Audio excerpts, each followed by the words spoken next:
नए प्रश्न की ओर हम लोग चलते हैं और देखिए ऐसा प्रश्न है कि यदि किसी वृत्त की त्रिज्या 25% बढ़ा दी जाए तो उसके क्षेत्रफल में प्रतिशत परिवर्तन को आपको ज्ञात करना है। तो कैसे प्रतिशत परिवर्तन ज्ञात करते हैं आइए देखते हैं। तो यदि किसी वृत्त की त्रिज्या, तो सबसे पहले उसके क्षेत्रफल में परिवर्तन हो रहा है, वृत्त की त्रिज्या के क्षेत्रफल में, ठीक है, वृत्त के क्षेत्रफल में परिवर्तन हो रहा है।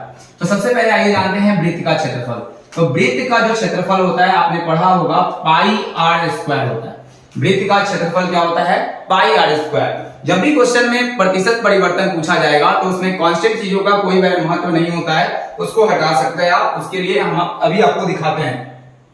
सबसे पहले यदि किसी वृत्त की त्रिज्या 25% बढ़ा दी जाए, यानी कि 25% का जो वैल्यू होता है वो आप जानते हैं कि 1/, कितना होता है? 4 होता है, और वृत्त का क्षेत्रफल पाई आर स्क्वायर होता है। तो आप यहां पर देखेंगे ध्यान से कि रेडियस में परिवर्तन हो रहा है, यानी वृत्त की त्रिज्या पहले ओरिजिनली कितनी थी?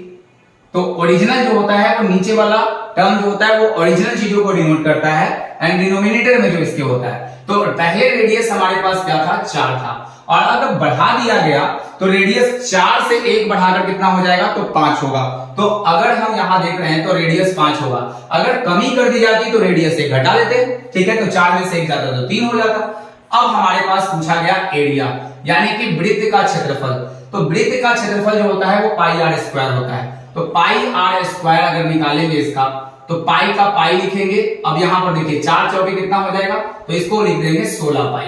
जब हम इसका स्क्वायर करेंगे पाई आर स्क्वायर, तो यहां पर देखिए यहां पर पाई आर स्क्वायर, तो पाई का मान पाई और यहां पर स्क्वायर करेंगे तो यहां पर जो होगा वैल्यू 25 पाई आ जाएगा, ठीक है, इस तरह का कुछ आएगा।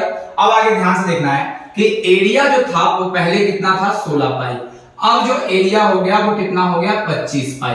तो पाई से पाई जो है, जब भी परसेंटेज वैल्यू निकालना है तो आप हटा सकते हैं, उसका रेशियो निकाल सकते हैं। जब रेशियो निकालेंगे तो अब आप देखिए यहाँ पे 16 से बढ़कर 25 हो गया, यानी कि एरिया में वृद्धि हुआ है। यानी कि कितने का वृद्धि हुआ है? तो +9 का वृद्धि हुआ है, ठीक है। और कितने में वृद्धि हुआ है? तो ओरिजिनल वैल्यू पर वृद्धि होता है, यानी कि पहले वाले वैल्यू को नीचे रखते हैं और गुना किससे हम लोग कर देते हैं। अगर आप इसको डायरेक्ट अगर 9/16 करके 100 से गुना करना चाहते हैं तो भी परसेंटेज आपको मिलेगा इतना ही, लेकिन हम कहते हैं कि गुना मत कीजिए, आप डायरेक्ट इन चीजों को निकालिए।